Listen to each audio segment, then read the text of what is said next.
Ces textes anciens et empreints de nostalgie recèlent une histoire qui n'aurait jamais dû exister.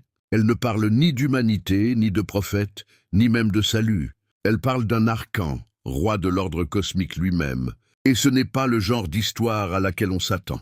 Dans une cosmologie nostalgique, les arcanes ne sont pas en quête de vérité. Ils maintiennent la structure, ils imposent l'ordre. Ils sont les forces qui façonnent le monde des limitations. Mais l'un d'eux a commis un acte qu'aucun arcane ne devrait commettre. Il se rallia à sa cause, non par rébellion, mais par une force bien plus puissante, la reconnaissance. Il s'appelait Sabbat et, selon le texte ancien relatant l'origine du monde, Sabbat n'était pas un arcan comme les autres. Il était le fils du roi cosmique connu sous le nom de Démiurge, l'architecte même du système du monde, ce qui rend la suite presque impossible. Car Sabbat non seulement a remis en question son père, mais l'a condamné. Un changement de perspective, si profond que non seulement sa loyauté s'est effondrée, mais elle a commencé à s'écrouler. Le texte raconte que Sabbat entendit alors une voix, non pas un ordre, mais une voix de clarté, la voix de Sophia. Et à cet instant, quelque chose changea en lui. Il acclama la lumière supérieure et rejeta l'autorité du démiurge. En réponse, Sophia accomplit un geste profond. Elle lui offrit sa lumière et le souleva du chaos qu'il avait autrefois contribué à gouverner. Mais voici la question qui change notre façon d'interpréter cette histoire. Pourquoi un archonte s'éveillerait-il? Un être né au sein du système, créé par lui, partie intégrante de son architecture, et pourtant, quelque chose en lui perçoit encore la lumière supérieure. Ce qui soulève une autre question. Et si l'éveil ne commençait pas là où on l'imagine habituellement? Et si cette reconnaissance pouvait surgir même au sein de la structure conçue pour l'empêcher?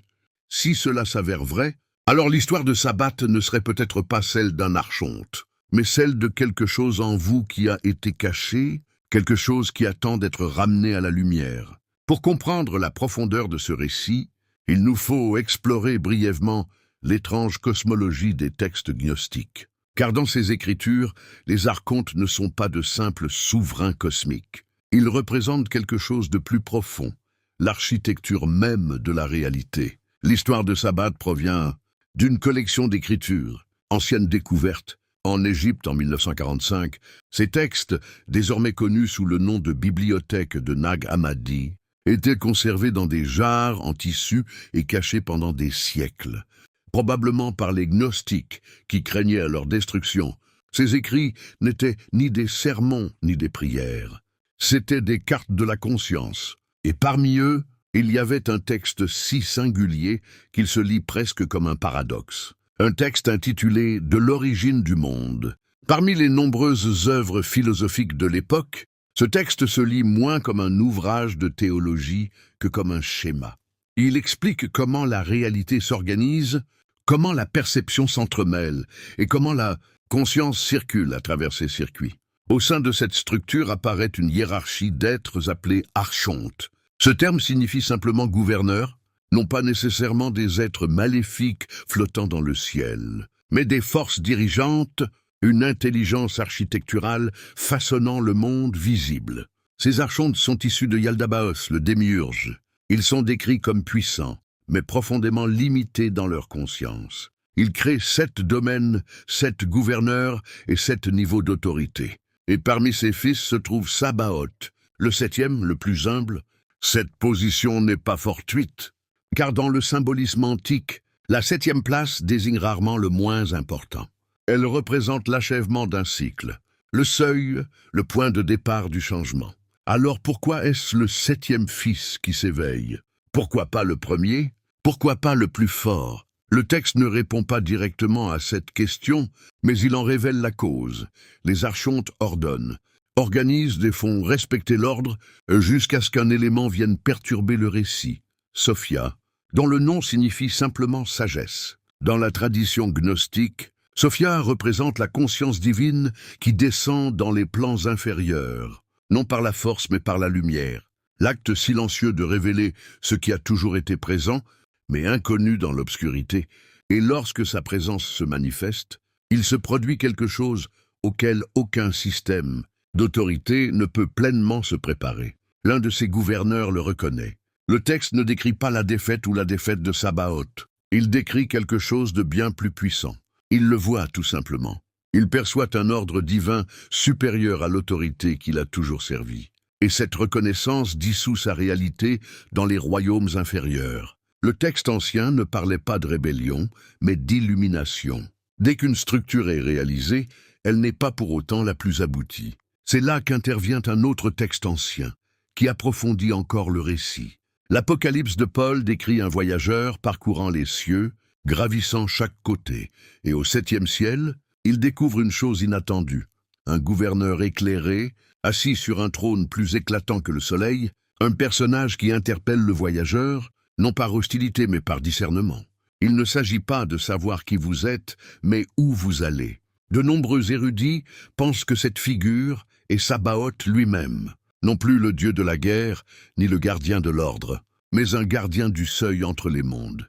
Il ne s'agit pas de tester la loyauté au système, mais la volonté de le dépasser. Deux textes, écrits séparément, convergeant vers une même présence éveillée au 7e ciel, ce qui soulève une autre question.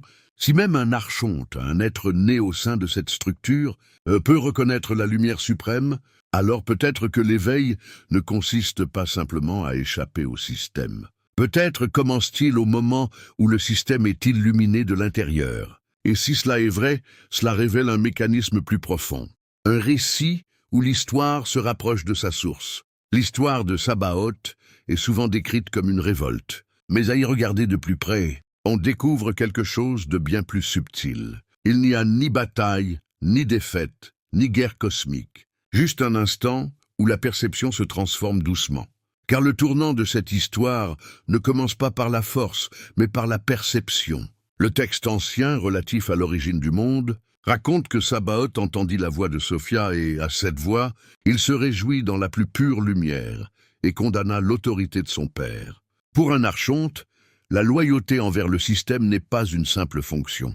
Elle est une identité. La structure qu'il gouverne est la seule qu'il connaisse. L'autorité qu'il sert définit les frontières de son monde. Aussi, lorsque Sabaoth condamne le démiurge, quelque chose de plus profond se produit.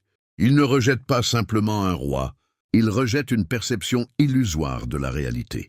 Le texte nous apprend que Sophia projette sa propre lumière sur lui, et soudain Sabaoth voit différemment. Plus d'informations, plus d'écriture ni de commandements, mais une conscience nouvelle. Les gnostiques décrivent ce moment comme une illumination. Mais dans ces textes, l'illumination ne se limite pas à la connaissance. Elle implique une réorganisation. Lorsque la lumière pénètre dans une structure, celle-ci se réorganise autour d'elle. Imaginez entrer dans une pièce restée obscure pendant des années. Les rangements sont toujours là, les murs sont inchangés. Mais dès que la lumière apparaît, toute la perception de la pièce change. On voit des choses qu'on ne pouvait pas voir avant, des formes, des textures, la profondeur. La pièce en elle-même n'a pas changé. C'est la perception qu'on en a qui a changé. Et une fois ce changement survenu, la structure commence à perdre son emprise psychologique. Pensez à une croyance que vous aviez autrefois, une supposition si profondément ancrée qu'elle semblait être un fait. Dès l'instant où vous en avez compris la supercherie, il n'était plus nécessaire de la réfuter. Elle a tout simplement perdu ses pouvoirs. C'est exactement ce qui arrive à Sabaoth, non pas une transformation violente, mais un moment de lucidité qui bouleverse sa perception. Les textes disent qu'après avoir reçu la lumière de Sophia, Sabaoth est élevé au ciel, investi du pouvoir sur les forces du chaos et placé sur un trône au 7e ciel.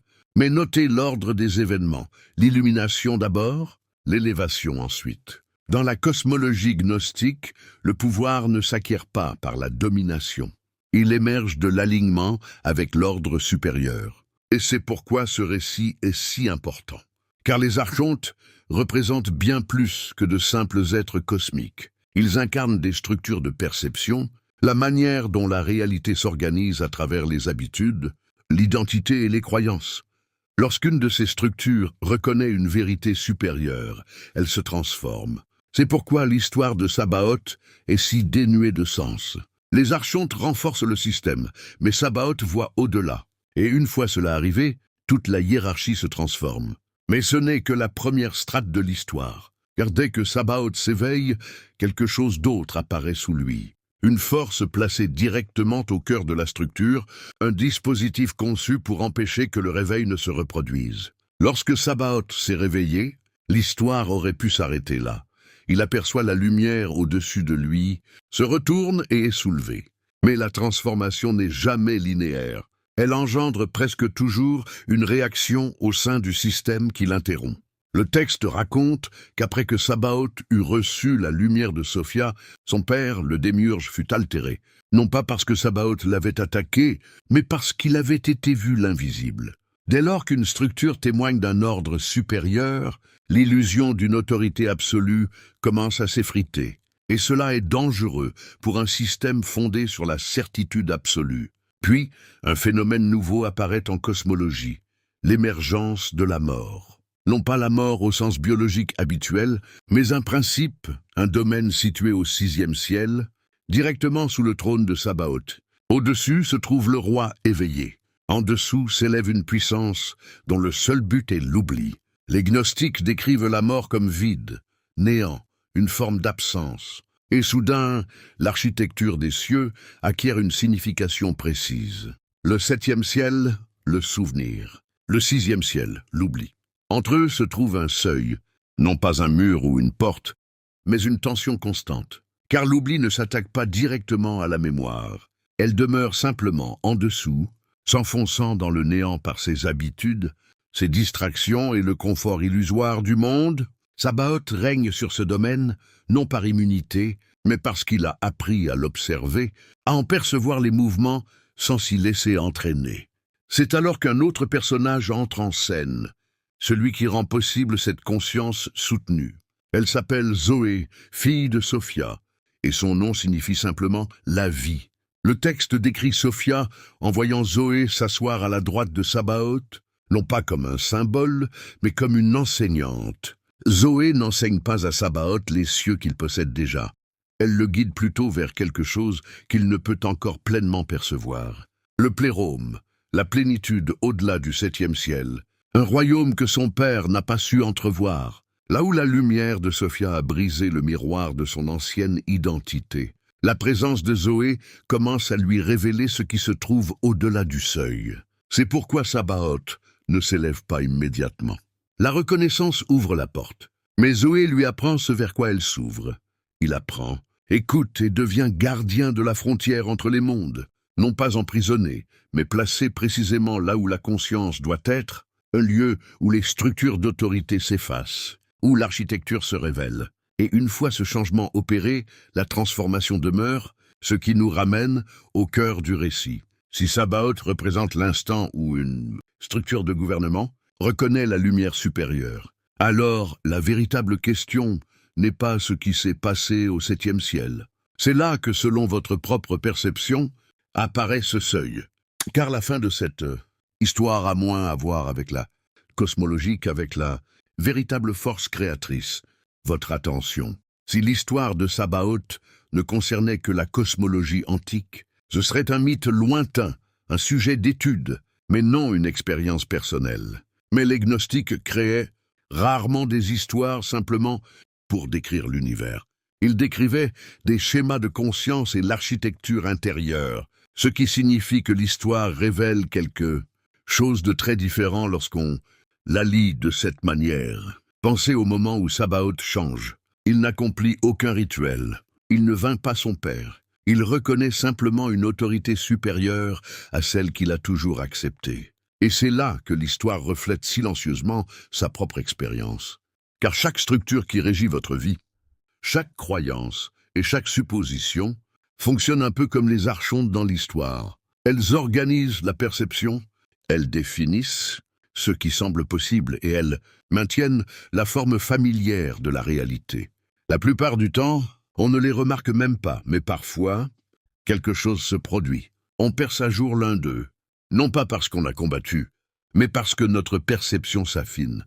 Vous remarquez un schéma, une réaction qui vous semblait autrefois automatique, et soudain, un léger décalage apparaît entre la structure et votre conscience de celle-ci.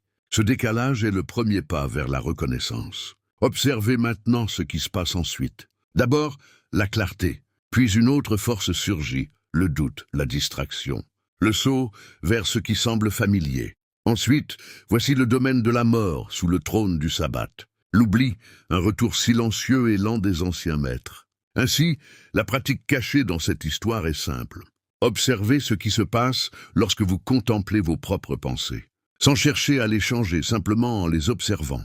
Une réaction apparaît, une émotion vous traverse, et au lieu de vous y identifier immédiatement, vous en restez plus ou moins conscient. C'est dans cette prise de conscience que l'attention acquiert toute sa puissance. Le simple fait de reconnaître quelque chose sans pour autant l'assimiler immédiatement. La reconnaissance atténue progressivement ce que la force ne saurait faire. Pas d'un coup, mais progressivement, jusqu'à ce que quelque chose d'autre apparaisse. Presque comme si un petit trône d'observation surgissait au sein de votre propre perception. Un lieu où la conscience se sent légèrement au-dessus des forces qui l'animent. Telle est la position symbolique du sabbat, non pas en dehors du système, mais au-dessus des forces qui le régissaient autrefois. Observez sans s'y immerger. De ce point de vue, une chose importante devient claire. La conscience n'a jamais été prisonnière de la structure. Elle s'y est simplement identifiée. La reconnaissance atténue cette identification. Calmement, progressivement. Et une fois ce changement amorcé, la perception ne revient plus jamais à la même configuration. Et si vous souhaitez approfondir ces idées, j'ai créé un e-book gratuit intitulé « Échapper à l'illusion », un guide gnostique pour maîtriser la réalité.